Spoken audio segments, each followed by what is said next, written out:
আগে আপনাদেরকে বলছিলাম বিএনপি ক্ষমতায় আসলে থাকতে পারবে সর্বোচ্চ 3 বছর। আজকে সময় আরো কম মনে হইতেছে। বিএনপি যদি বিপুল ভোটে না 300-তে 300 দিতে আসে, এই অবস্থায় সে 2 বছরের বেশি সরকার রান করাইতে পারবে না। এমন অবস্থা হইতে পারে আপনারা সংসদে বসে যদি দেশ বিরোধী আইন করেন, মানুষ নিজের জানমালের কথা ভাইবা সব বন্ধ কইরা সংসদে গিয়েও আপনাদেরকে পিটাইতে পারে।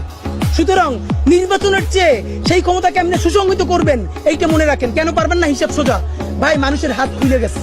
মানুষ মার খাইতে খাইতে এখন মার দিয়া শিখে গেছে। আপনি যত তাড়াতাড়ি একটা বাজে কথা বলবেন, আপনি 3টে বাজে কথা শুনবেন। আপনারা তখন যত ইংলিশে মক বলার চেষ্টা করেন, তাতে আপনারা টিকতে পারবেন না। সুতরাং আপনারা জনতার রাজনীতিতে ফিরেন। এই যে আগে যারা আওয়ামী লীগ চেটেছে 15 বছর ধরে, সেই চাটাটা এখন জিব্বাটা একটু একবার কুলি করে বিএনপির দিকে জিব্বা বাড়িয়ে দিয়েছে। এটা বিএনপিকে বলতে হয় না আমাকে চাটো, কারণ সে জানে আগামী এখন আবার বেশ কিছুদিন ক্ষমতায় বিএনপিকে থাকবে। সুতরাং প্রচুর পরিমাণ বিএনপিকে চাপতে হবে। আপনারা নইলে আপনারা বলেন কোন নৈতিকতার দায়ে আপনারা, আমি 3 থেকে 4টা মিডিয়া হাউসের ভাইদের সাথে ইনফরমালি কথা বলে বোঝার চেষ্টা করছি যে ভাই সত্য করে বলেন, আপনারা কি এটা জানতেন না? ওনারা সঠিক উত্তর দিতে পারেন না। এর মানে হলো ওনারা জানতেন, কিন্তু ওনারা এত বড় ঝামেলায় যেতে চান নাই। আপনারা যারা 10 বছরের ক্ষমতায় থাকার লোভে হ্যাঁ ভোটের বিপক্ষে প্রচারণা চালাচ্ছেন, আল্লাহর রাস্তায় 5 মাসের সময় পাবেন না। জনগণ আপনাকে ওখান থেকে নামাই ফেলবে। সেই রকম একটা প্রজন্ম হাদি ভাই রেডি করে রেখে গেছে, আমাদের দোষ না।